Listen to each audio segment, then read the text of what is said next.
Okay.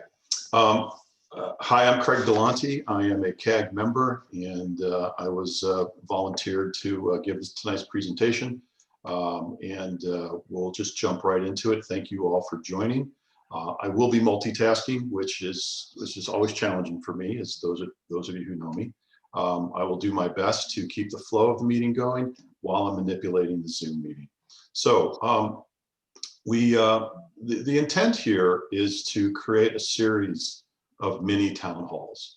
And the CAG has been debating how to best communicate to the community at large. And after last Wednesday's meeting with Public Health, we felt very strongly that we needed to reach out to the community right away and get a dialogue going with our observations from Wednesday and our observations over the past 18 months. So we have a weekly series. Let me allow a few more folks in.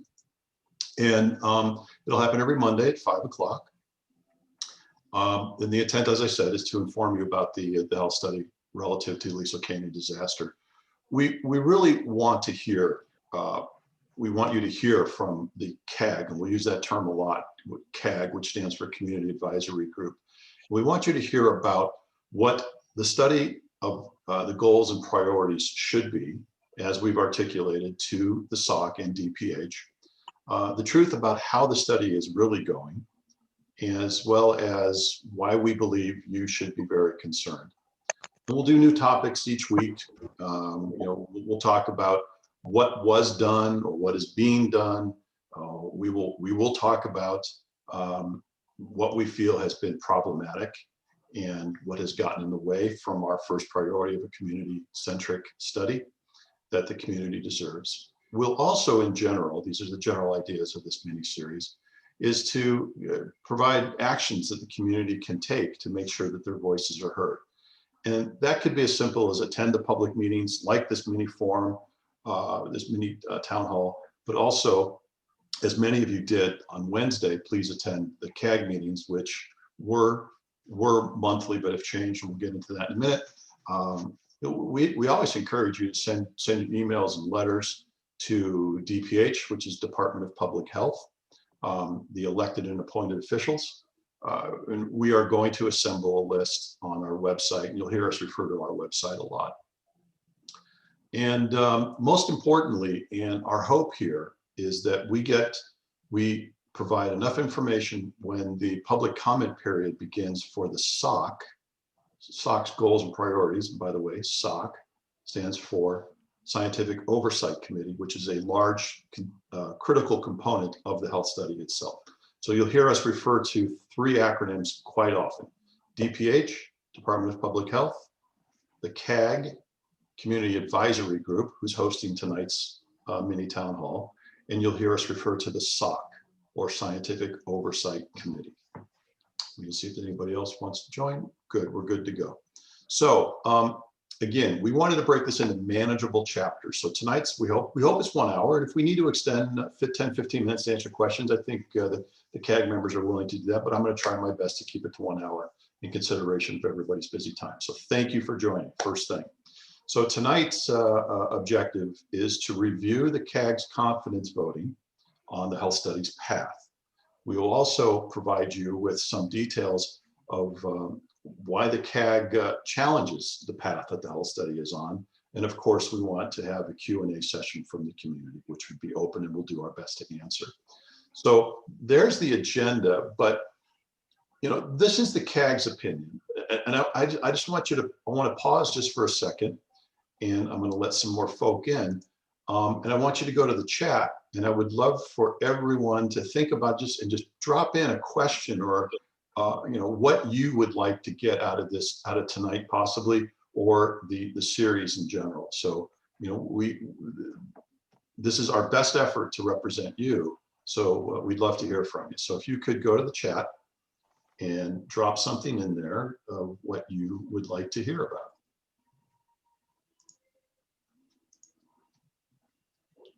And Andrew, are you available? Can you kind of mind the store in the chat and provide a recap of what you're seeing or reading? Sure, be happy to. Nothing so far, but I'll keep you posted. Okay, perfect. So yeah, feel free, type them in. Hi, Maureen. Thank you for offering a chat. We'll try and get to it. We'll do the best we can. All right. So agenda, we're going to walk you through our voting that has happened recently. We're going to give you a very brief background on the CAG. We're not going to get into big long introductions. All our information is on the website. And we'll talk about the CAG's goals, actions, and challenges. And then we'll provide you rationale for why we have a majority of the CAG voting no confidence in the path the health study is currently on. And then we'll open it up to Q&A. I apologize, I was reading the chat there. Let me let some more folk in. Okay, so let's begin with the end in mind. So the objective tonight was to provide you a perspective on how the CAG has been responding to a recent querying of your confidence in the path that the health study is on. So we posed the question at the beginning of each one of our CAG meetings, and it's the public CAG meetings. And the question is, based upon what you know now, would you agree the health study is on a path that will support the community's needs and concerns? So back in October was the first time we had done this. And let me be really clear. The intent is, especially in my experiences in business, you want something to improve, you measure it. And our intent here was to, because we've been talking with the DPH and all those involved about, we had issues with the path that the health study was on. So we presented this metric in hopes that things would get better. So back in October, 7 of the 13 CAG members believed that the study was on a path that would not support the community's needs and concerns. And then by November, that escalated to 8. And then on Wednesday's meeting, just last week, it's gone to 9 of 13 with 2 absent. So really 9 of 11 that are saying that they do not believe it's on the right path. There was no meeting in December, by the way, so that's why there's a void. Okay, so some background on the CAG. I'm going to ask you to mute unless you're talking. Thank you. So a very quick background on the CAG. We all live and work in the immediate impacted community. The first meeting that the CAG got together, the entire CAG, was August of 2019. So yes, it's been 18 long months. There's 13 members. 7 were elected by the neighborhood councils, which, just looking at who's in here, you know what the neighborhood councils are. And all others were selected by DPH. That's not how it was described initially, but DPH ended up picking the rest of the members. So it's comprised of a mix of working and retired professionals who are all very active in the community in various ways and degrees. We have, over time, and we did pretty readily, created a cohesive and we're a well-informed group that is able to work through our differences. And we have differences. We have differences of opinion, differences of philosophy. We have good debates. We're respectful of one another, and we manage through our differences. Everybody's vote matters, and we respect dissenting opinions as well as those that go with the majority. We collaborated very early on, and we worked hard on assembling a set of guiding principles that we try to assemble ourselves around. I'll just kind of quickly go over that later on in a minute. But so we talk about what were the goals. So we made it abundantly clear, the CAG made it abundantly clear to DPH in a presentation to the SOC. Remember, the SOC is the Scientific Oversight Committee. And we positioned it as, begin with the end in mind. Our community needs answers to the following questions as regards to the Aliso Canyon blowout disaster. The community wants to know, what are the near and long-term human and pet health impacts and risks to the community surrounding the Aliso Canyon? We also want to know, what are the synergistic toxic health impacts of this unprecedented exposure of a unique combination, duration, and quantities of known and unknown chemicals and substances. So that's a far-reaching goal, but at the end of the day, that's the question we believe the community wants answered. And then there's this timing thing, and that's the third question. What are the health impacts from the facility before, during, and after the blowout? Because the way the epidemiologists look at it is you have a chronic exposure that's ongoing fugitive emissions from the field. As we're learning more about this field, we realize this thing has been leaking for decades. We then have this acute and massive exposure of the blowout, and then it's back to business as usual where you have this chronic exposure. So we are insisting that they answer the question, chronic, acute, and chronic exposure. Make sense? Okay. So that charter that I talked about, that sort of was our guiding principles as CAG members, was we knew we were advocates for a highly educated and informed community. So we adopted 3 pillars that we always reference as we're evaluating the process and decisions that were being made on the health study. And they were, is this decision or path community-centric? Is this a science-based approach? And have we been successful in pushing the political agendas or influences out? Because we felt, and why was this so important, is because we felt that without these 3 pillars, the community's trust would never be established, and wide participation in the study would also not happen. And then ultimately, if these weren't established, then the study's credibility would be at risk. We didn't think it would be much of a reach when you start engaging with a public health entity. And this is a screen grab of the Department of Public Health's Environmental Health Division. So this is a screen grab from their website. And I want to review with you what they perceive or what they have told us their mission is, and you compare it to what we describe as our pillars and the questions that we're asking. And it strives to promote health and quality of life by identifying, preventing, and controlling harmful environmental factors in the Los Angeles County. So those of you that have been around, have they done anything to identify? Have they done anything to prevent or control the harmful stuff that's come out of Aliso? Okay. So again, we start with a clean slate and we say, this looks pretty good. But then it goes on to the second paragraph. Is to assess environmental conditions and reduce exposure to health risks, and to educate the public on sources of environmental risk so they are empowered to protect themselves, their families, and their communities. What you'll see is we have asked public health for nothing different than to empower us with information that we can protect our families and our communities. So we'll get into that. It's important to note the CAG wants the community to be certain that they know that DPH has acknowledged that they do not do health studies, that they would farm out the technical heavy lifting, but this is their mission. Let's talk about some of the actions because we want to move quickly to Q&A. So I already told you about the 3 pillars. An action that the CAG did do was we secured that the SOC, Scientific Oversight Committee, be majority independent members, because those that are aware, the consent decree, which drove this whole thing, said there would only be 6 members and they would all be of the agencies, the state and county agencies, and then 1 academic. We felt that was just totally wrong. We insisted on a majority independent, and we fought really hard. This was a big debate with public health, and they finally agreed. So they added 8 members to match the 6, I guess there was 7 agencies, including public health.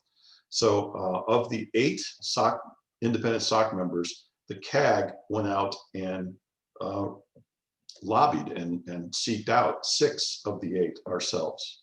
So we were in the trenches talking to some of the best people in the country. We made a presentation to the SOC, Scientific Oversight Committee, outlining the preferred study scope and insights into the community. We were very clear on what we wanted from listening to the community. We also requested that the county and public health, because they are 2 separate entities, right? Just one's under the other, subpoena SoCalGas for the full chemical list.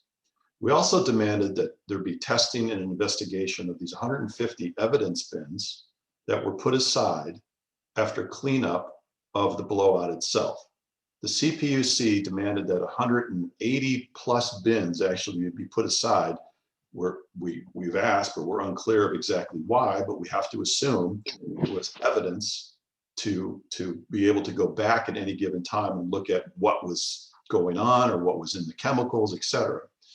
31 of these bins were removed in 2016. So, within 9 months, I believe, of the capping of the blowout. And we have demanded the evidence of what was in these bins to no avail. We also requested that this is a recent development, is that radiation was found, polonium-210 was discovered in these evidence bins up on Aliso Canyon, because they're still up there. A lot of these evidence bins are still up there. So we demanded that if you have radiation up there, it's quite likely it's in the community. We demanded in-community radiation testing. There's a lot more actions that we've done, and we urge all of you to jump over to our Aliso Health Study CAG.org, Aliso Health Study CAG.org website to see many more. It's also footnoted at the bottom of every slide. Okay, so what are our challenges? Is this good so far? Everybody good so far? Nod your head, we're okay. Good, I got thumbs up, thank you all. Okay, so our top concerns. There are fundamental informational chasms. They're not just missing things, they're chasms that we believe are critical, is a critical path to a comprehensive science-based and patient-centric health study. The chemical list. There has been no subpoena from no subpoena of SoCal Gas by the county or DPH. And they have, without doubt, without question, the law is with them. They can subpoena for this information. And when we've asked, why won't you do this? The only response we ever got was attorney-client privilege. No explanation of why, none. And we've asked repeatedly. We have asked for the materials, like I said, of the evidence bins. We keep getting a circular reference back to AQMD, who issues a permit to remove the bins, okay? So we accept that. AQMD has a permit process, just like you're building something, you're, an addition on your home, there's a permit process, but there had to be a decision made of why they seeked the permit. SoCal Gas has that information. We have been asking for it many, many times. Again, the path to it is subpoena power not being exercised. There's a CBC study that, if you all recall that have been following this, and I'm letting more people in, is Dr. Nordella did a health probe, and he did a large statistical sample of CBC studies over 10 years, and he found very highly concerning findings, and it pointed to a high potential of chronic benzene exposure. This was brought to public health's attention. They immediately said, wow, this is very concerning, and they described it as an obligation that they had to investigate this. So that has not happened. The SOC does not have this information to base their moving forward decisions on. Fugitive admissions. This field has been leaking and continues to be leaking. We had that fire after the Saddle Ridge. That was evidence of, it was just a flame coming up out of the soil, right? Good, people know about it, great. So I don't have to go into too many details to explain it. So we have not gotten answers to the source of that fugitive admission, what is being done to mitigate them. Early on, when the field was in its lowest pressure, Department of Public Health themselves did a study, and they identified fugitive admissions in the community and said further investigation is necessary. Nothing has been done to help the Scientific Oversight Committee understand what our chronic exposures are. There's a cancer registry study that we have the potential of doing right now today that's retrospective, that we can look at the occurrences of cancer in our community versus other communities. And we've been lobbying for a proximity analysis, look at those close to Aliso or close to gas and oil operations versus cancer in areas away from gas and oil facilities. We have been blocked on this. And then I talk about the radiation investigation.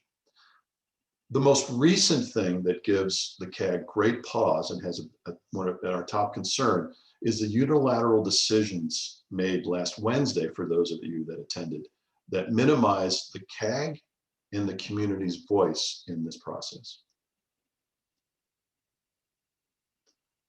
To give you perspective on how long these delays have been on this foundational information that the CAG has been asking for, this is in months. So the air monitoring in our community has been approved and funded for 27 months, and we still have not gotten one monitor in this community that's independent. The chemical exposure list, remember I told you we've been together for 18 months? This has been on the table with DPH for 17 months. The CBC study, Dr. Nordella met with Dr. Simon of Public Health. I know this because I was invited to the meeting to be a representative of the CAG. That was 15 months ago, with the expression that this is something that DPH really needs to look into because it's very concerning. Chronic benzene exposure messes with your bone marrow and it messes with your immune system. Dr. Nordella, I see, has joined the call. If we have questions on that, we can get to it. I am not a physician, so I'm speaking to it from a very superficial level. The CBC study, we just, 15 months. The fugitive admissions, 15 months. It coincides with the Saddle Ridge fire. Financial reporting, the community said, where's this money going? They brought that to a CAG meeting 14 months ago, nothing. Cancer registry study, we've been debating this for 10 months.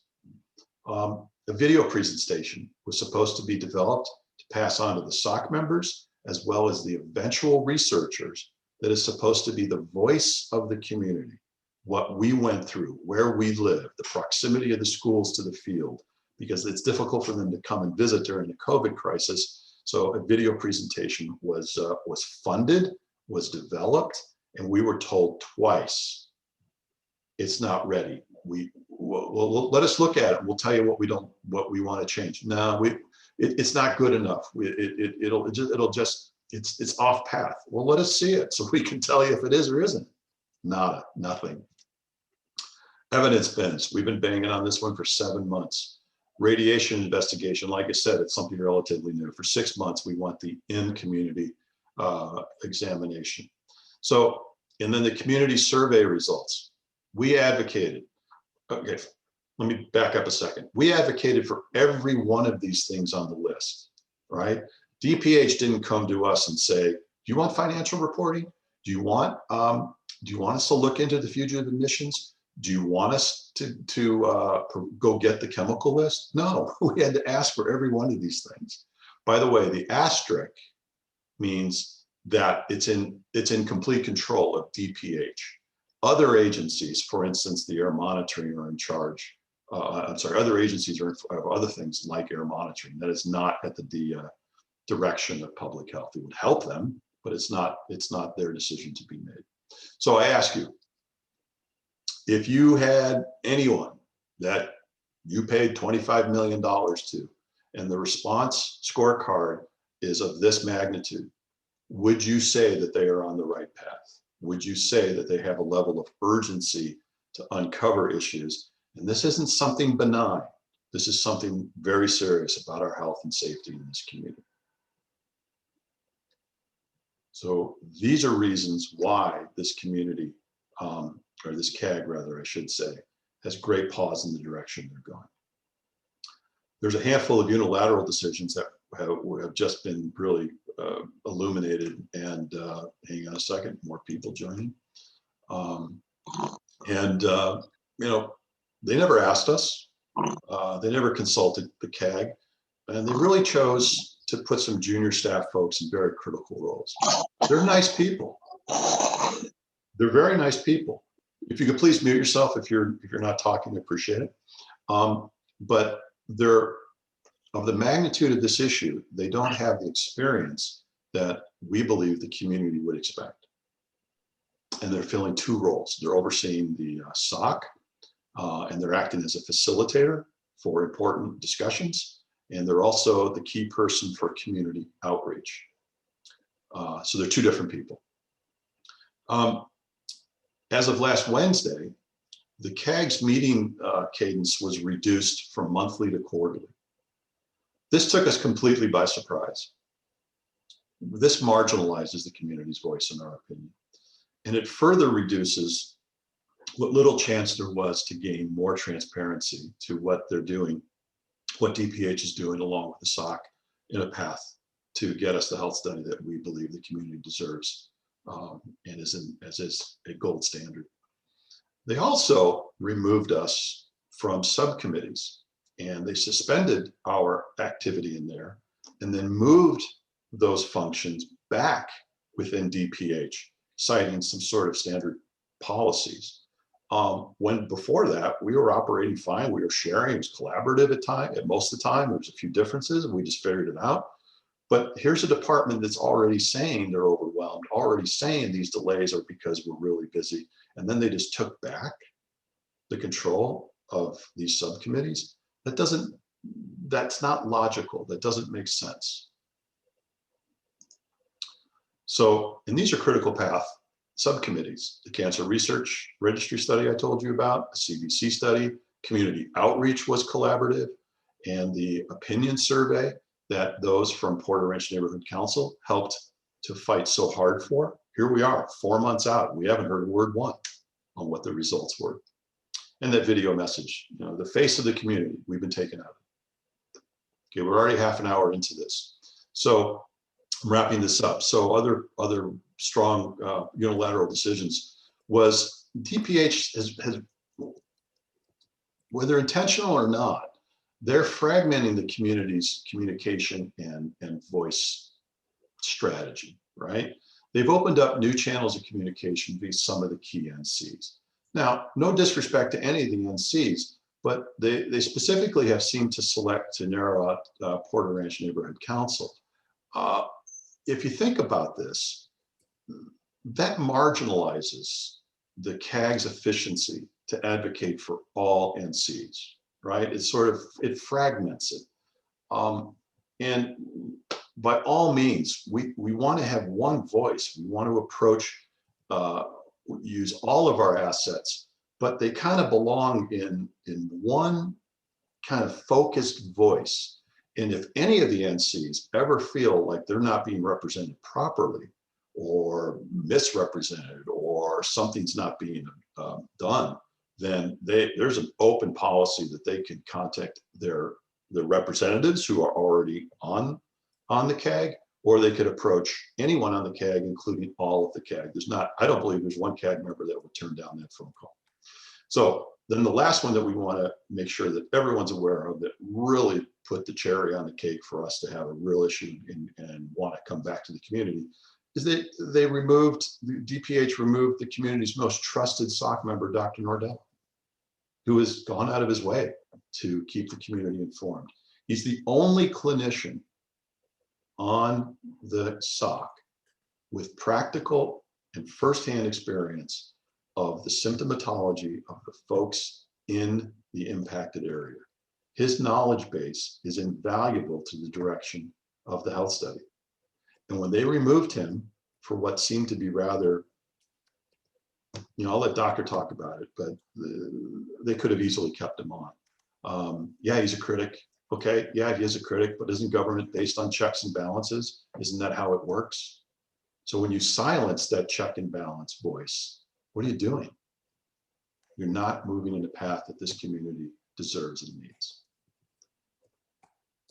Dr. Nordell is not the only SOC member that has this opinion. We have gotten to know a Dr. Christopher Sistrom, who one of the CAG members went out and actively recruited. And he is known at the City of Hope as one of the best of the best. And he had this text message at the conclusion of Wednesday's meeting. And I want to read it because he summed it up perfectly. There's too much to say and not enough time. He also had to leave to go to another meeting. The bottom line, this is a tragedy on a tragedy. Why is there no real concerns for the lack of confidence in this process? Why is there a sense of doubling down on staying the course that clearly is not transparent? This is shameful. It is truly shameful. So that's why, in a nutshell, why this CAG's confidence level has eroded over the recent, this was never great, but eroded most recently, and we felt the need to bring the community together.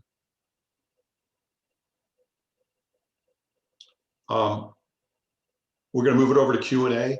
We'll do a raise your hand. I'm going to ask Andrew first to, if there's any common questions that you found in the chat, and then, you know, if you're angry, we completely understand, but don't yell at us. We're just a bunch of volunteers here trying to influence this, and we ultimately have no authority, but we feel working together, we can have a strong voice to offer a path that will be acceptable to the community. So with that, again, this is about you guys, so I probably talked longer than I had hoped, but let more people in. Let's open it up to Q&A. Andrew, can you net it out for us on the chat? We've got just a couple, and I want to just personally thank everyone for being here. Let's see here. Elma asked about the written presentation. For everyone, these videos will be posted on our website, alisohealthstudycag.org. I think the structure that I've been thinking about since we started is each one of these town halls will be its own post, where we can link to the slides that you're seeing as well as the recorded video. That way you can look for which topic you want to learn more about and go there. I've gotten a couple of items about the chemical list and what SoCalGas has reported. I think my own personal feeling is session 3 in 2 weeks deals with the chemical list subpoena. I think that question can be handled in more detail there. If you don't want to wait, and this is for anyone with any question, just you can email us at members@alisohealthstudycag.org, and we will answer your question very quickly. And I'm just doing a quick scan to see if there's anything else. Let's see. We got a question about Supervisor Barger and what is the issue? What is the reason for not issuing the subpoena? Again, that is a session 3. That is the specific topic of that town hall. If we have time today, I think we could answer those questions, but my feeling is I'd like to see if there's questions regarding the confidence or kind of the overall items we've shared today. And if we have time, we can dive into some of these questions that we really are planning on dealing with in the next couple of weeks. So Craig, back to you. Okay, thanks, Andrew. Let's see a raising of hands. Admitting. And the first one that pops up is Kelly Brown. Kelly, can you unmute yourself, Kelly? Yes, can you hear me? Yes, we do. Perfect. This is working well. Hey, everybody. Thank you so much for being here. It's really important that we all continue to show up and support the CAG. I personally am aware of what DPH has done. They handed me positive test results for our house. Our house should have been red tagged. And then, as most of you know, my mom got a diagnosis of cancer. My dad's DNA was mutated by the benzene. Dr. Nordella's testing gave us another fingerprint. So maybe Dr. Nordella, you can jump in here, but I've seen that SoCalGas has reported a list of chemicals. Why can't we start putting that on the CAG website and defining, I'll be happy to do it for you, what it causes, what it does, you know, the physical ailments, and start putting that out there for the community to be aware of. There's no go-to place for anyone to go at this point. Also, the research that Dr. Nordella did that showed that fingerprint of chemicals from the site in our homes and in our bodies is remarkable. That needs to be on the CAG website as well, or on Save Porter Ranch. I mean, there has to be a place at this point for us to put together a medical plan of care. And Dr. Nordella, you're the only one that's the doctor that knows and has seen actual patients on the ground while it was happening. So, and then I heard last week in that call that Katie Butler is also out of this, that she's been moved. So how, like, you have two people that actually collected the testing, talked to victims, were in the homes, and they've been removed. So that's a huge concern for me, and it should be for everyone. Because if those chemicals were in our house, if the oil was in our backyard, we only had the luxury of, because I saw it on Facebook and we got tested. So if it was in our house, it's in everyone's house, everyone. And you won't know. So I don't want to take all the time, but maybe I could help do something on that note. If you're open to it, Craig and Andrew and Patty and Lori and Dr. Nordella, you know, I love and support you and appreciate, and Brian, what you guys have done. So thank you. Yeah, thanks, Kelly. And I think you raise a really good idea of putting more content on our website. There is Dr. Nordella's What You Should Know is on there, and he does go through a lot of them. And so it's articulated in there. But I could hear, as you're describing, like a little table, you know, chemical symptoms, organ, and whatever. That's a clever idea. I think I like that. Any other? I will help you do that. Okay, Well, so get started. We'll take it. all right. You're hired. You're hired. Any other CAG members want to respond to Kelly? Okay. Kelly, I'm going to put your hand down, and we're going to move on to Julie. And then if everybody else, please raise your hand, and then I'll try and give you a warning. Can you hear me okay? You can hear me? Yes. You can hear me? Yeah, okay, good. The questions that you showed in your presentation were basically the same questions that I've been concerned and worried about all these years.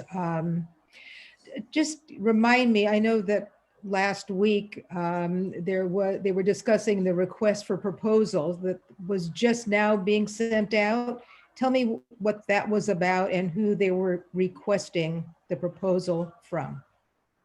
Yeah, okay. So the request for proposal is not going to go out until the spring of this year. That's the earliest that will go out. Okay. And to whom? And to whom? Because we made us think about it, the CAG, that it was initially going to go out to, DPH was going to farm it out to, and the SOC heard about this too, and the SOC had an issue, so it's not just the CAG, up to 17 pre-approved vendors of DPH. We said, whoa, that you're not getting the best of the best. You know, they could be in Copenhagen, you know, or whatever. It was, so they opened it up to, once the RFP is written, it will go out very wide, and global players can bid on the project. Okay. Go ahead. No, I guess I meant, you know, when I spoke last week, how frustrated I am. I mean, this is spring, a few months away, just to begin the process. I am like, I can't understand it. And I know how hard all of you have tried. It's not any of your fault. I just am stymied by it. Let me go into my next question. Sure. You've mentioned several times polonium, which I looked up as I had no idea what it was. Is that a byproduct of petroleum? I mean, how did it get there?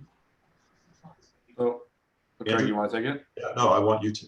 And Okay. then Dr. Nordella is here, and maybe he can chime in too. Go ahead. So, Julie and anyone else who hears polonium and freaks out, as I did. Yeah. Polonium is on I'll probably mess up the verbiage. It's one of the elements you get as uranium-238 decays.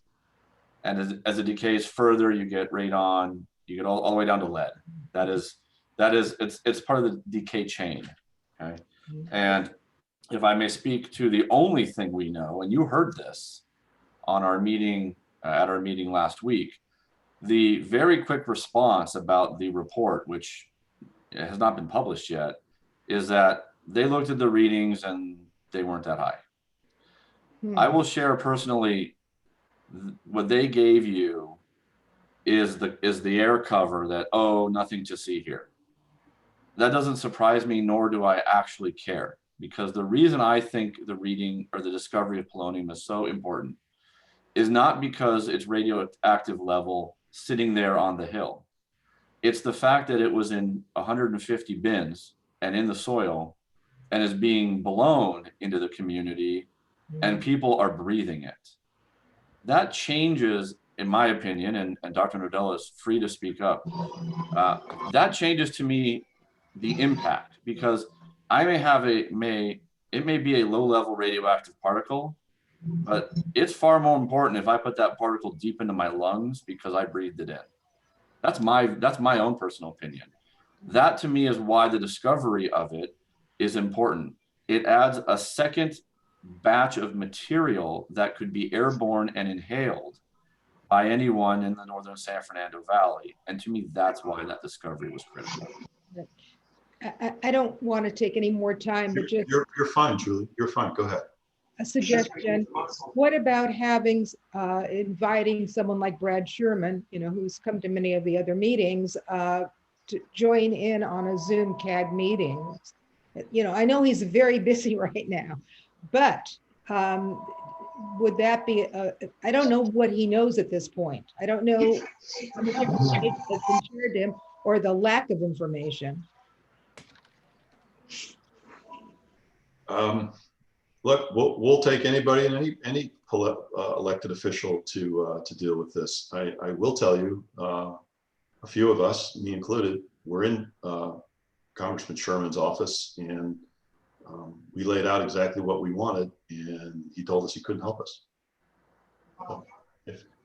If others have a way, look, doors open. We'll go with you. We'll partner with you. We'll invite them to whatever. The more the merrier. No apprehension. But we have seeked him out, Julie, so you know. Thank you very much. Yep. Okay, Dr. Della, was there something else, Julie? I think, Craig, it's important for everybody to know that we've reached out to all the officials, including Supervisor Barger and John Lee and others, and they have not been helpful, and they've been very frustrating conversations. We have, they agree with us as CAG, but everybody has an excuse as to why they or their office cannot get involved. So the public outcry for this, we need help with it. We need a serious and focused public outcry for this, so you can all help. Thank you, Mary. Thank you, Mary Blair from the CAG. Self-serving, if I may, self-serving. All the letters we sent out regarding, let's talk about the chemical list and the bins. Those are really two very critical issues. I think everyone can agree. Those letters are posted on our website. The very long CC lists are contained in those letters. And you will see that the CAG has made pretty much every elected official we could possibly think of. All the supervisors, all the council people, a state assembly, state senator, federal, everyone, the city attorney, everybody has been informed. There really is no excuse for any elected official south of, I don't know, Kern County to say they don't know what's going on, because we have attempted to communicate with every single one of them. Please raise your hand if you have questions. In the meantime, You have a question from Assad? please go ahead, Assad. Good evening, everybody. And this is a great meeting, and I hope that we will have a series of these meetings. First, I would like to recognize and thank all the CAG members for the great work you're doing, guys. Without you, we wouldn't be even where we're going. We understand as a PRNC, as the Porter Ranch Neighborhood Council, you have a lot of challenges. And I personally, and along with my colleagues, we will try whatever we have on under our sleeves to help you out. Wednesday, we're having the letter that, one of the letters for the chemical list. And hopefully after that, whatever you need, we're at your disposal.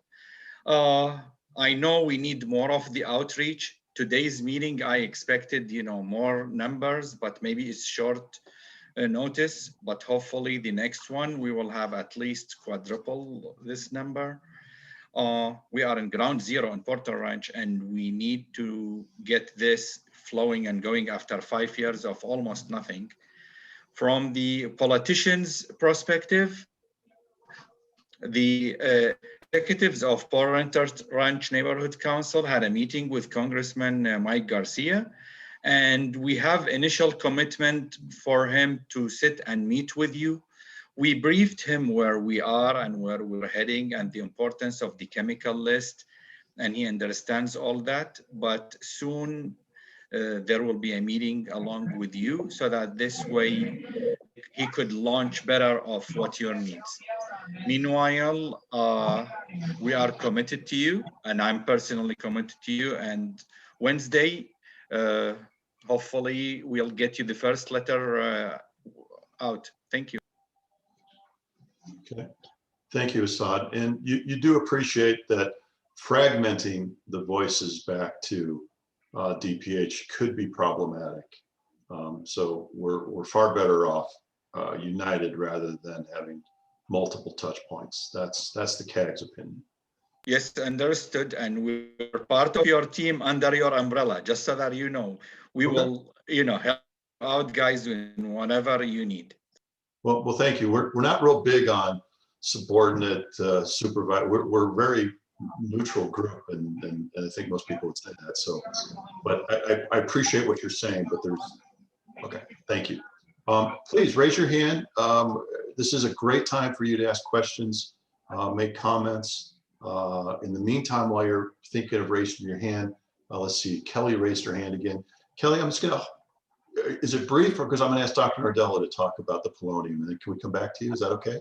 Yes. Okay, perfect.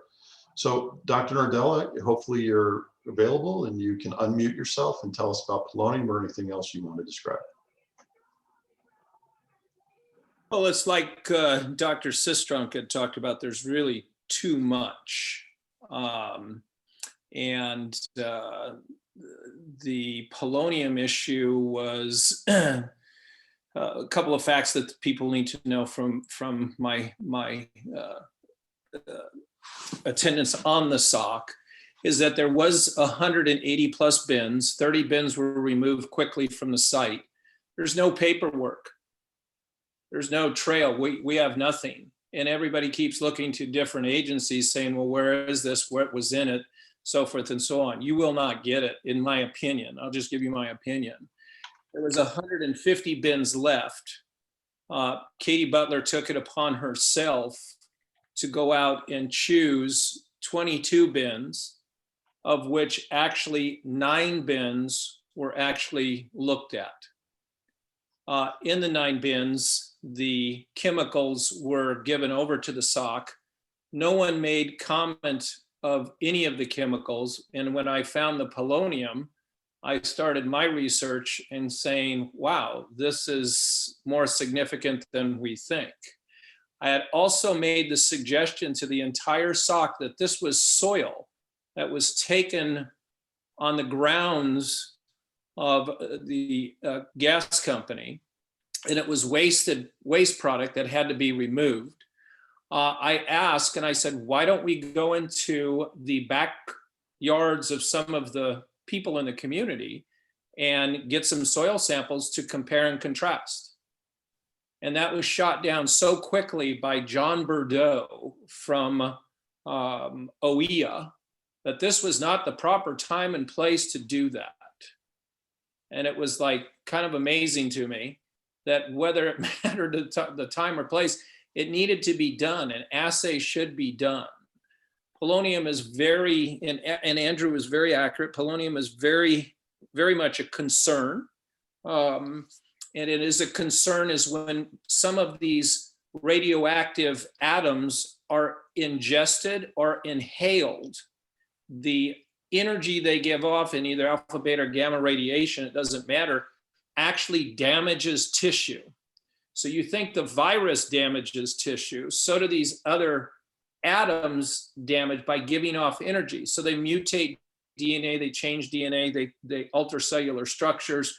They do these things to all the organ systems. And remember, when you inhale this, when you drop it deep into the lung, it transverses across the alveoli and actually goes into your bloodstream. When it goes into your bloodstream, it then circulates to other organ systems, just like the virus does. And so when it gets into organ systems, I think somebody is mute. Working on it. Whoever has a TV on in the background, can you please mute? You might be on the phone. Thank you. So the point is that this particular chemical, and I've ran this by numerous science people that I know, and they're quite concerned. They're also quite concerned that if polonium is in the soil, potentially it could be in the stored gas. If it's in the stored gas, yes, it could have been released and exposed the community. But someone brought up a very good point, is that if this polonium is there, I don't know what radiation evaluation is done in the scrubbing process that gas goes out to everyone. Is there polonium in the gas? And I mean, I don't know. So I'm not trying to make a statement of fact, I'm just asking a question. And I did get Katie Butler to admit in a SOC meeting that no radiation evaluation was done on the community during or post the blowout, except for the detection of radon. Nothing, not even a minimal Geiger counter. So that's what I know about the polonium. Okay, and Doctor, as a SOC member, and you can talk about how you are no longer a SOC member, but one of the questions I think the community really has is how much detail and how much rigor has the SOC gone through to help the community answer the questions? Because the SOC is going to be publishing a goals and priorities paper very soon here that will then become the basis of what the RFP is written on.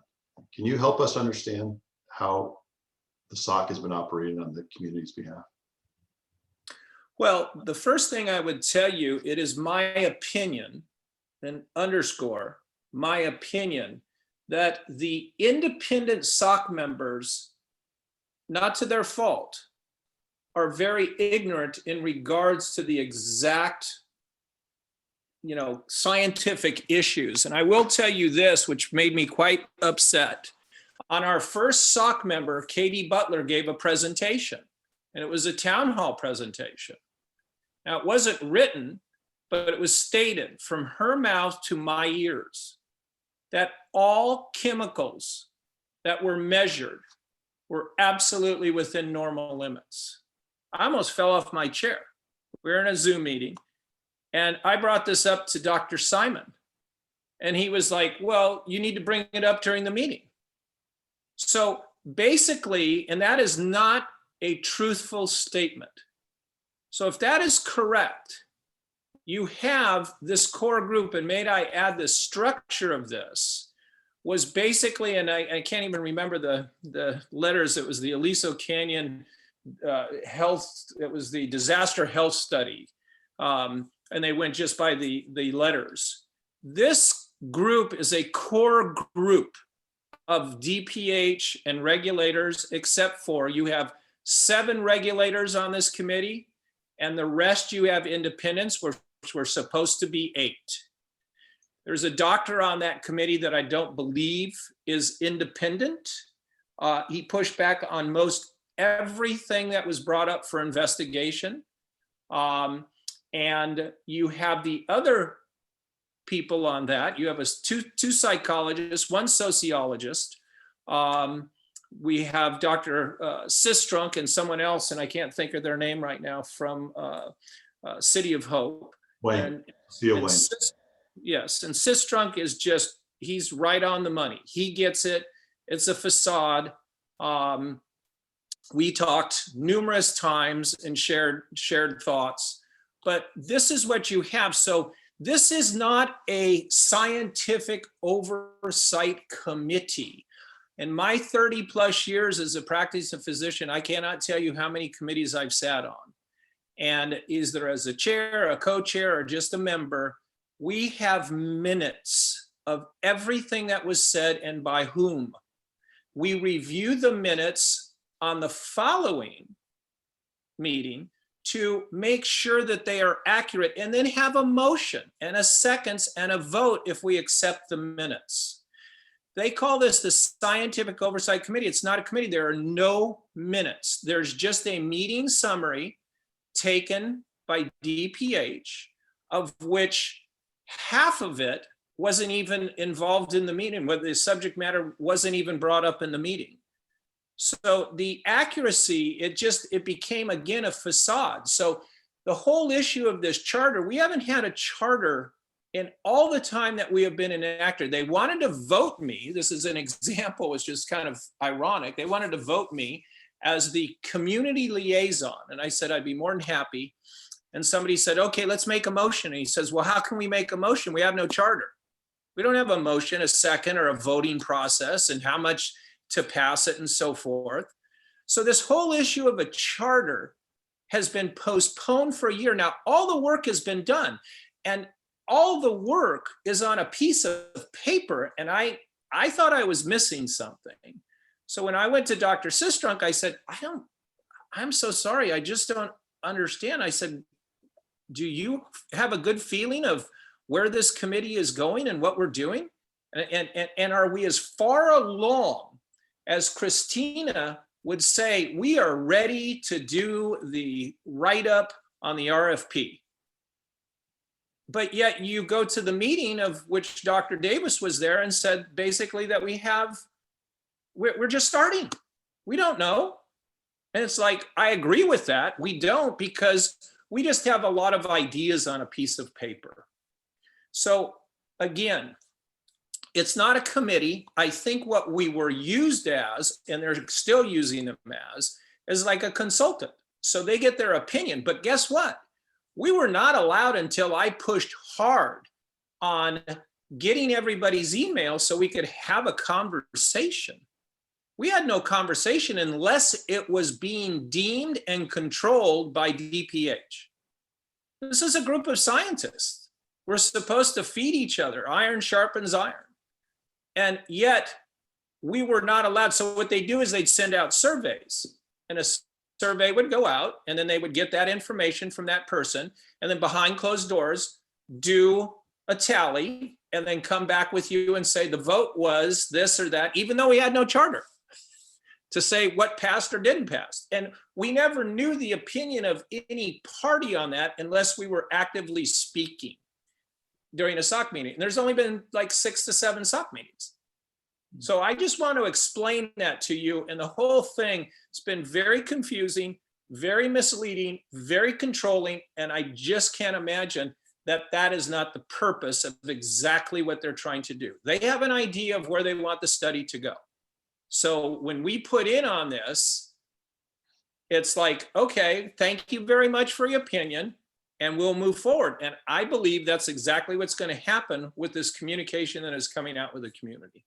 They're going to ask for your opinion, you're going to give it to them, and they're going to say, thank you very much. And I will tell you this, that John Brudeau is the same one that brought up and said, when are we going to tell the community that we can't do these things? It's like, well, do what things? It's like, why are we going there and not taking our time and energy exploring what we should be doing to do a good health study? And you also have no clinicians on this committee. So when you talk about a health study, it's fine if you want to go and call it an environmental impact study on someone's health, do measurements, which are fictitious, and then do a health assessment calculation. That's fine, but call it what it is. That's not a health study. A health study is sitting down, having physicians, PhDs are very bright people, but we're different animals. We have different functions. We work and can work in the history of science. They work very well together, but they don't do, I don't go into their lab and they don't come into my office. So they do not see and examine patients, physicians do. So you have Dr. Simon, he's a non-practicing administrative doctor. He's a pediatrician, so he doesn't know adult medicine. And then you have a retired physician up in Toronto. I don't know what he does now. I think he's well retired, and he was a pulmonologist, blah, blah, blah. But the point of it is you have no one else now that has any clinical experience on this committee. So are we going to get a health study? I don't know. It's going to be very interesting. Dr. Nardella, there's obviously a lot that you want to share with the community, and Yeah, I apologize. we're just going to do a time check here right now. But I do know that we have a segment that we want to do to answer a lot of the questions about the SOC. I think you are also going to have your own town hall, are you not? Do you want to talk about that? And then we can see if there's any more questions and try and keep it to the 6 o'clock hour finish time. Sure. So really quickly, we're going to do 2 town halls. One is going to be on exposure of Department of Public Health, everything. But the second, I think, and more important, and I think is more pressing, is I'm going to do one on COVID, and that's on February 25th. And I'm trying to do just the science, no politics. It's like, what do we know? Where are we? What can we do? What can everybody do to fight this virus and get us kind of out of this hole? And there's a lot to it. So it's February 25th. It's going to be 6:30. We ask you if you can, maybe Craig can put it out there to everybody who is here, but it's, if you dial the office number, you can just put, or text the office number, just text yes, and we will send you the Zoom contact information. Patty or Lori, if you have that email handy, could you please put the phone number in the text number? And you text yes to it. Could you see if you could find the email from earlier today? Helen has her hand up, and then I would like anybody else that wants to ask any questions before we call tonight, and then we'll share with you what our agenda is going forward. Helen, you still want to ask a question?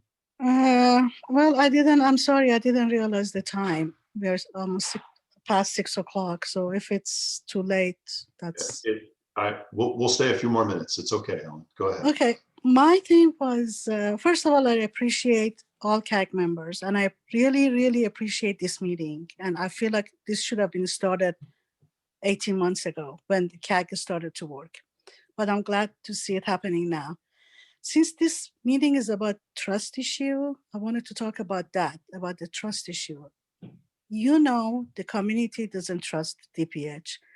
We know CAG members don't trust DPH. Now I'm finding out SOC doesn't trust DPH. And DPH is not changing. It's the same. They keep doing the same thing they have been for the last 5 years. So what keeps us in this health study? What is next? They're not going to change. It's going to be the same. And it's going to be frustration for us, for you guys. I appreciate all the time. I know from Patty and Lori that how much time you guys are spending on this thing, on your own time away from your family. But where are we going with this? Fair question. Look, we have an opportunity to influence DPH, and we have talked many times, Helen, amongst ourselves about doing this exact format, and we got caught by the bait. We kept thinking it was going to get better. We kept thinking they were going to listen to our arguments. We kept thinking the logic was so sound that they would come along. They strung us along. So it got to a boiling point where we really, I'd say in the fall, probably late August, September, and October, the wheels were really falling off of it. So we have a chance to influence, and we should continue to nudge. We have a public comment period coming up. They want to do it survey based on the goals and priorities of the SOC. I say we demand an open town hall. I say we demand to have a voice in those decisions. But also, what does the community think about doing something independent? Okay, so I see a thumbs up. And what that might mean is community involvement. That might mean more people in the community getting involved in fundraising and doing things to help bring an independent group to come look at this health study. I mean, this is just an idea. Is that something this community would support? With that help of that 25 million, or what's going to happen to that money? It's going to just go disappear, go to their bank account, Well, counties? they were the prettiest girl at the ball because they had a $25 million checkbook, so we stuck with them. And now that, Let's just assume, Helen, for your question, I mean, this is going to happen. They're going to continue down the path that they're on. Yes. That's it. As a community, if they have no one to study, it pretty much invalidates their efforts. The question, or what you asked is, let's just assume there is no $25 million. The question is, would this community be interested in basically doing its own study? Which means we have to raise money.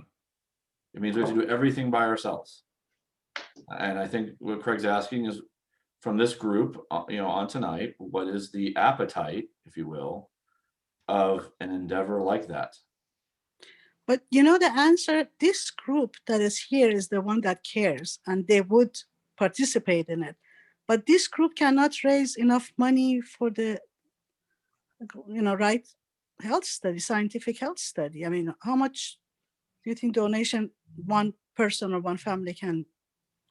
We're talking about 25 million, and we're talking about just the community's help. Right.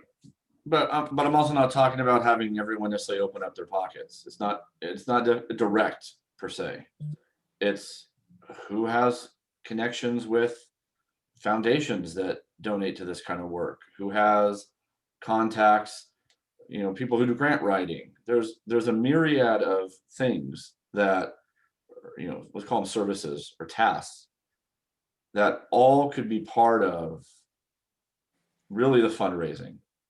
I trust and I default that if Dr. Nodella was given the reins, he could go find and assemble a team of scientists, and they would figure out the right set of tests to do. I'm not even going to deal with that. I just assume that to be fact.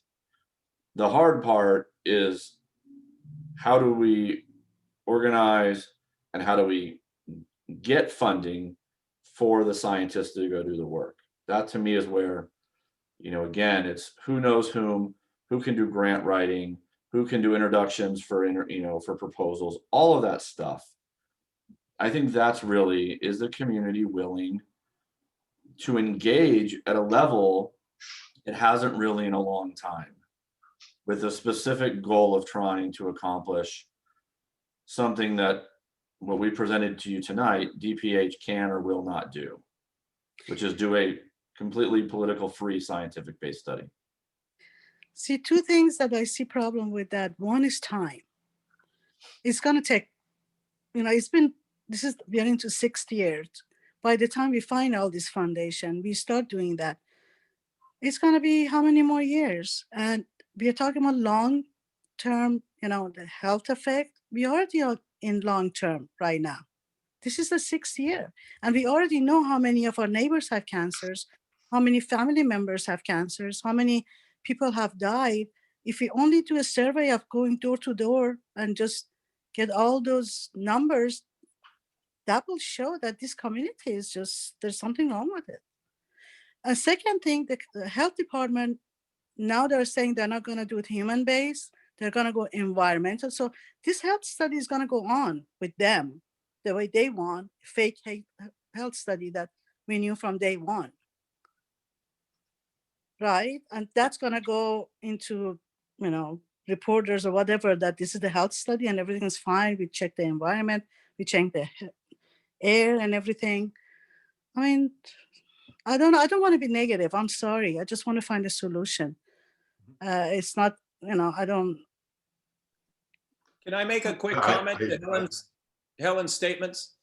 Sure. One is, I think you're absolutely right, Helen. They're just going to move forward. But they're going to be so far out time-wise. I agree with you. It's going to be way down the line. And I agree that you are really defined as long-term right now. I think if we could get in position very quickly and get the community to unmute themselves from their lawyers and came forward and just basically could tell us, we could do an evaluation of this community and we potentially could put together control groups. So I think that can be done. Now, that's not going to evaluate the organ system. What is your heart doing? What's your lungs doing? What's your renal function doing? That would take a little bit more time. But I think to address that other, again, we have other impedances aside from just the time frame of this and getting organized and establishing the foundation and so forth, just so you're aware. Yeah, I agree with you. But one more thing, I'm sorry. Go ahead, wrap I'm up. bringing the bad news. The attorneys are telling us they're coming out, the gas company Sempra is coming out with settlement offers within next month or so. So that's going to be against us too, because the community, they're going to get entertained with that offers and they're going to forget about doing this stuff. Get involved in that. And most are going to take the offer and just say, it's been 6 years, I just take whatever. And I don't know, so many things are going on. I'm sorry, I know we're over time and I didn't want to bring negativity, but these are all facts that's happening. Okay. So we got a series. They're all facts, Helen. None of us disagree with you. It's finding the solution, which is a huge, huge challenge. The hope was, right? The hope and the intention was they got $25 million. Make sure that that money is well spent to address the many, many questions we have.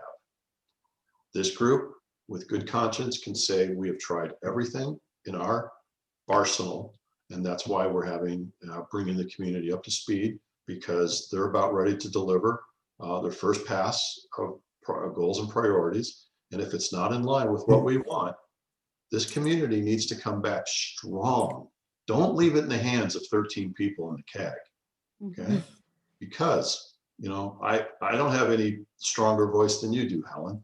Andrew, as much as we love the big teddy bear that he is, can bring a lot of attention to people, but by himself, he can't move this needle. The community has to become outraged at what we perceive is the path that they're on.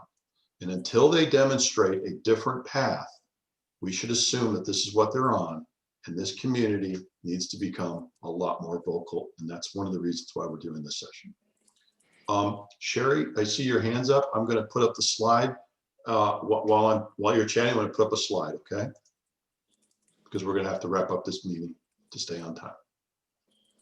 Go ahead. Okay, my question is, boy, Andrew, back in 2017 when they only awarded $1 million, don't you wish we started getting organized then, huh? Hindsight's 2020.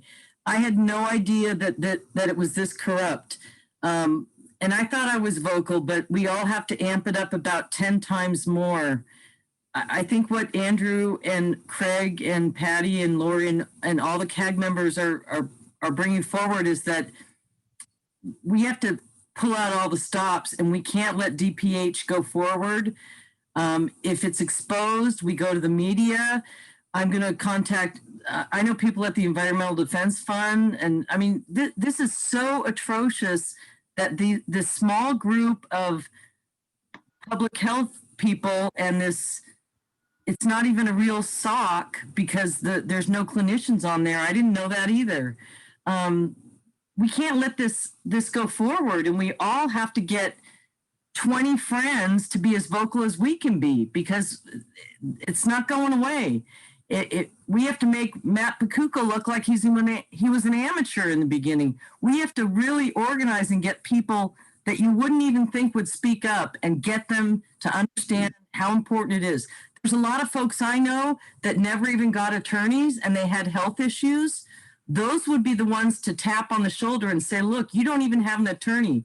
Don't you care that your kids might be sick 10 years, 20 years down the road? Ask all the people that don't have attorneys to be vocal. That would be my suggestion. Thank you. Thank you, Sherry. Okay, Mark, did you want to say something? I did want to say something. What about suing this group on no confidence? If you guys need to get money put together, then I would get the money to have the lawyers to sue this group. I don't know. Anything's on the table. Andrew, are you a lawyer? I am not. I'm an accountant, so I guess we'll call it a distant cousin of an attorney. Yeah. I mean, there's obviously no confidence of this group.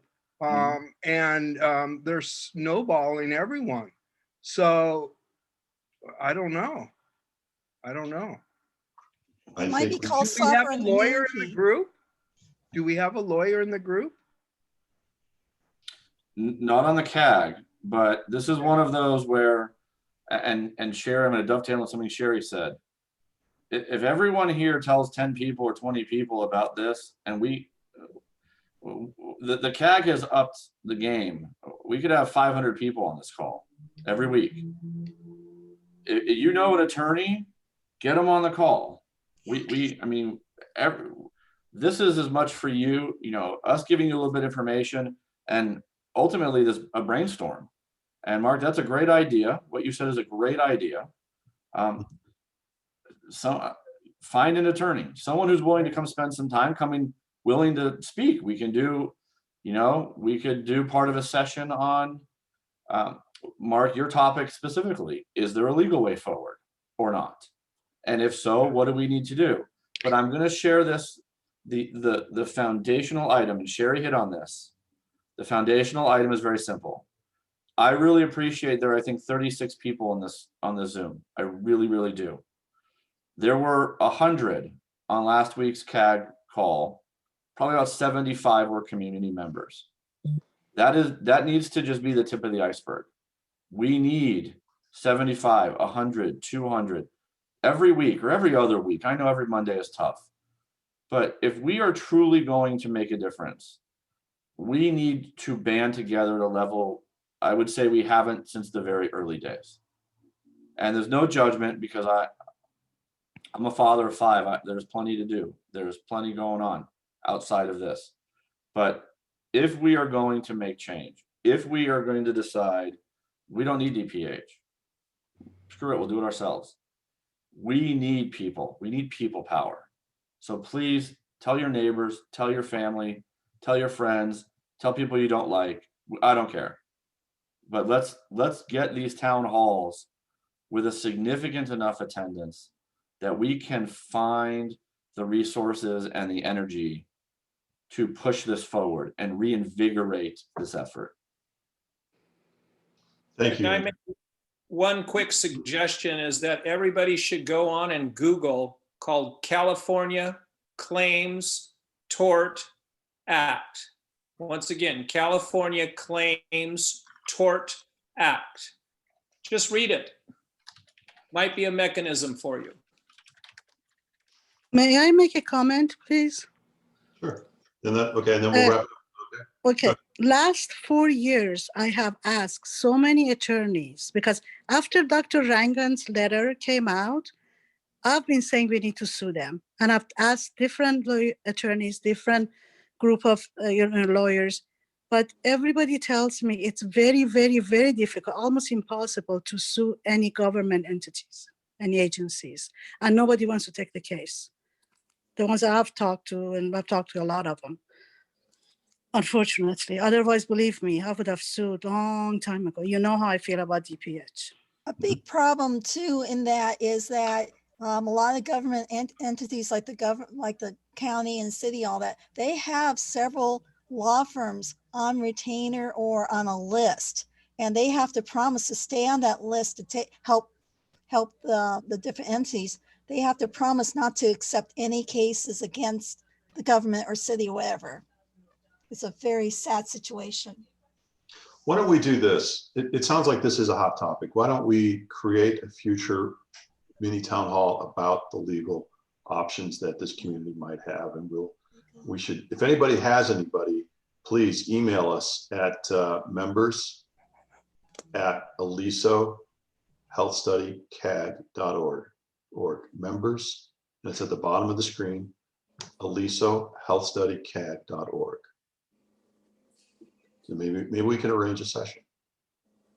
All right, was this helpful?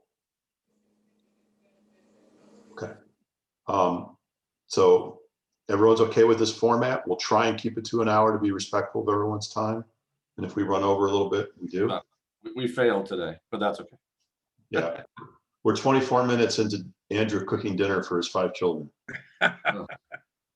There it is. Okay. I had to do overtime to get the little smack from Craig. I want to thank, this is fantastic. I want to thank this community for showing up on last minute notice. We got dumped on Wednesday and here we are Monday afternoon trying to respond. If there's one thing we can be is that. Craig, may I have a word real quick? Absolutely. I'll make it real quick. The fact is that I just heard you say we failed. We didn't fail. We had 35 people on this at one point. I think we're at 35 right now, and they stayed till now. That's not a failure. Everybody here is interested. And I also want to make it clear that what Helen was saying is true. Once people get a settlement offer, they may take that settlement, but they'll take it because they don't know any better. And it is our job to make sure that the community understands what their options are. It is true that most lawyers you see are going to not want to fight City Hall, and they will look for the easy buck to make a settlement and make some money and get out of it. It is our job to make sure that the community understands what they're up against and know that if they band together, there is a possibility that we can take this to much higher lengths than the government wants us to take it. And I think we all have to think about that. We have to be together. We have to have a large amount of people who are working together to make this happen, and then we can do it. But it really takes a commitment, not a financial commitment, but a personal commitment to stand behind it. And if that happens, I think we have the basis in the CAG right now to make this happen independently on our own. Dr. Sistrunk did tell us, and I want everybody to understand that what should be done is a independent study. And he did tell us that the $25 million is shy by 10. That's to start with. So we would have to raise quite a bit of money, but it is available. And according to him, who is really in the know, it is available. So we have to be committed to do it. And if we are, it can be done. Quick point to that is that if you do settle, you will most likely be required with a signature that says you will not pursue anything anymore in regards to health or whatever in regards to this disaster. Just a point. That is correct. Makes sense. You Okay. don't even have to be lawyers to know that one. You know, Right. that's for sure. Ask all your friends who don't have attorneys to come to these meetings. There are a lot of people that were shy from getting attorneys, and they will come if you ask them. They have health issues too. They just didn't hire attorneys. This is Mary, and I turned off my video, so I apologize, but I put that question in the chat and there were a few people responding. But when people settle with SoCalGas, they have to remember that SoCalGas did not release a chemical list. They aren't. So essentially you're settling for something that you have no idea what you were exposed to. You conjecture, but you don't have the full information on what you and your children and your pets and everybody in your household was exposed to. And so, you know, whatever settlement may not even cover your future health issues. And there's, you know, and that's a significant issue. And people need to know that, just like Dr. Nardella said, people need to understand what they're signing. And you know, the chemical list is critical. And of course, SoCalGas does not want us to have it, because then they'd have to settle for so much more money. And something to think about is if they're in a hurry to settle, there's a reason. They know that if there's a trial by jury, which is what I believe ex-Paris and others are going to be aiming for, the firefighters are in that lawsuit. Who on a jury is going to rule against firefighters? Something to think about, something to tell your friends. Don't settle. From what I understand, they weren't even going to offer settlements until the last court order that this new judge included Sempra. Now, Sempra is the one who's going to come with settlement from what I understand. But the thing is, we know that you know, the settlement is going to be very low and we shouldn't be taking it. But most community members, most majority of these 30-some thousand that they have done lawsuit, unfortunately, since it's taking so long, they're going to just take it because they are disappointed. They feel like they weren't going to get anything. Now they're going to be even happy with, I don't know, 5,000 maybe. I don't know. But another thing, the good thing is that because it's taking so long, most of the work has been done for a trial. The attorneys have done most of the work. So they're ready to actually go to the trial and not for settlement. But of course, they have to offer it to clients and see what they want to do. Okay, I want to be respectful of people's time. I'm thrilled that everyone is hanging. It is 6:30. Let's wrap it. Let's call it a close. Thank you, everyone, for your comments. We're here again next Monday with the topic being the Scientific Oversight Committee. And very, very important, you need to understand the difference between a patient-oriented study and an environmental assessment. Big difference. And then future sessions right now, we're looking at the chemical list, the subpoena authority. This falls into the legal aspects. That's 2 weeks from now. But this feedback will help us craft what the subsequent meetings will be about. For that, I wanted to thank all the community members. I want to thank the CAG, especially for all your hard work. There are some people from the media on this call. The CAG is available for questions and input. Keep in mind that we speak traditionally on behalf of ourselves, unless we specifically say we're speaking on behalf of the CAGs. And that's because DPH's lawyers make me say that. Okay. That's it. Great. Thank you, everyone. We're going to end this meeting, and that's See you it. next We're week. done. See you Monday. Yeah, See you thank you next so week, everybody. much. We appreciate it. Thank you. Take care.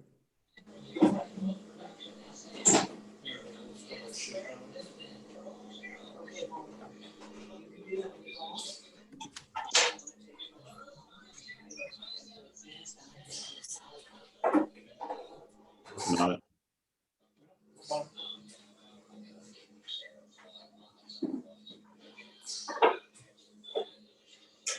Stand by.